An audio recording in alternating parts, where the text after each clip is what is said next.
अस्सलामु अलैकुम वरहमतुल्लाहि वबरकातुहू। हज़रत आदम की तौबा का कबूल होना।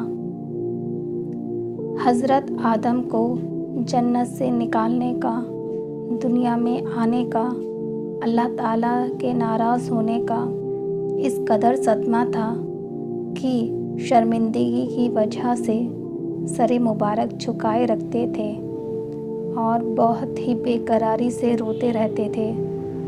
हर वक्त यह कोशिश थी कि किस तरह मेरा कसूर माफ़ हो जाए।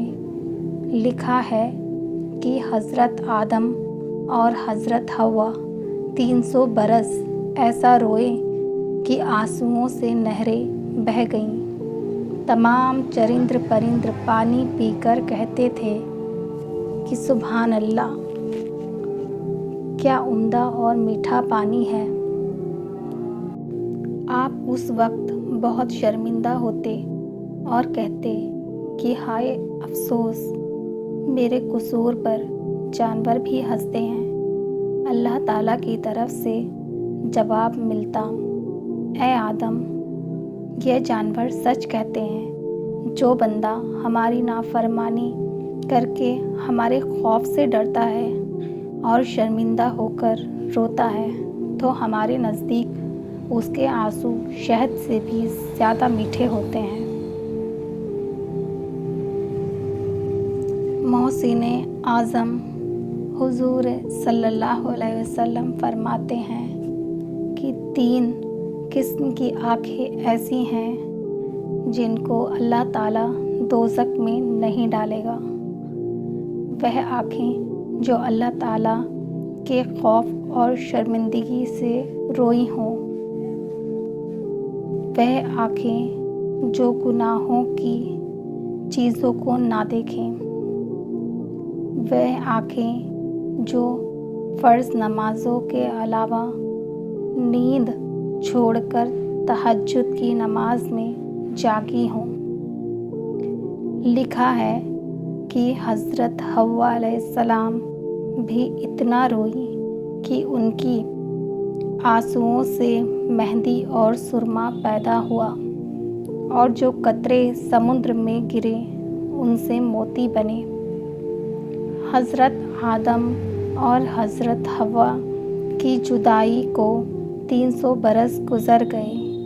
वह एक दूसरे की जुदाई में तड़पते थे कि अचानक हज़रत जिब्राईल आपके पास आए और फरमाया कि आप हज अदा करें। आप अल्लाह ताला का यह हुक्म सुनते ही हज को चल दिए। जब अरफात के मैदान में पहुंच गए तो आराम लेने को आप एक जगह बैठ गए।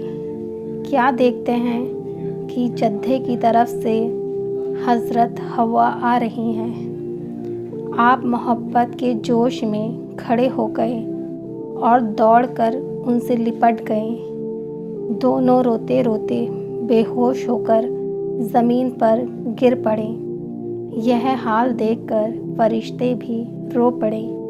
उस वक्त अल्लाह ताला की रहमत का दरिया जोश आया और अल्लाह ताला की कुदरत से हज़रत आदम की नज़र आसमान की तरफ गई तो क्या देखते हैं कि अर्श आज़म पर कलिमा तैयबा ला इलाहा इल्लल्लाहु मुहम्मदुर रसूलुल्लाह लिखा हुआ है। फिर आपने यह दुआ मांगी कि ऐ मेरे रब, तेरे नाम के साथ जो ये नाम लिखा हुआ है उसके तुफ़ैल में हमारा कसूर माफ़ कर और हमको बख्श।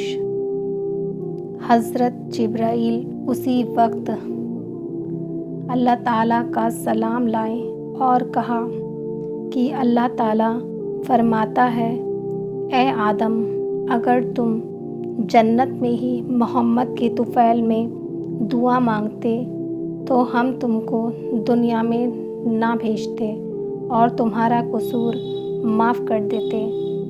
अब हम तुमसे खुश हैं اور تمہارا قصور معاف کیا، تمہاری توبہ قبول کی اور تمہارا مرتبہ پہلے سے زیادہ کیا۔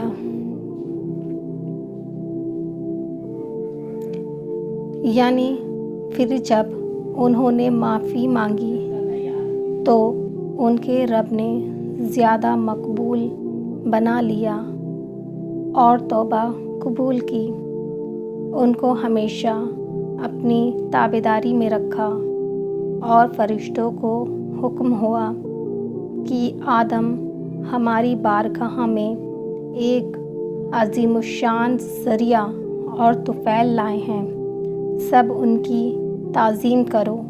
یہ حکم سنتے ہی ہزاروں فرشتے نے آپ کی تعظیم کی اور آپ کی بدن مبارک سے گرد و غبار صاف کرنے لگے۔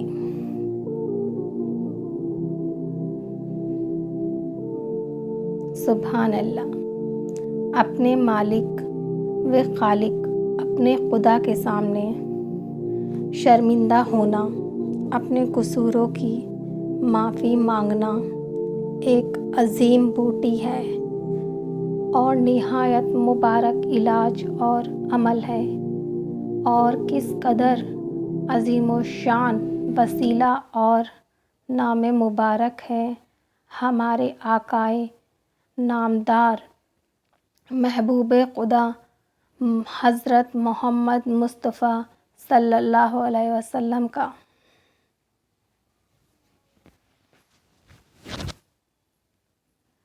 محبوب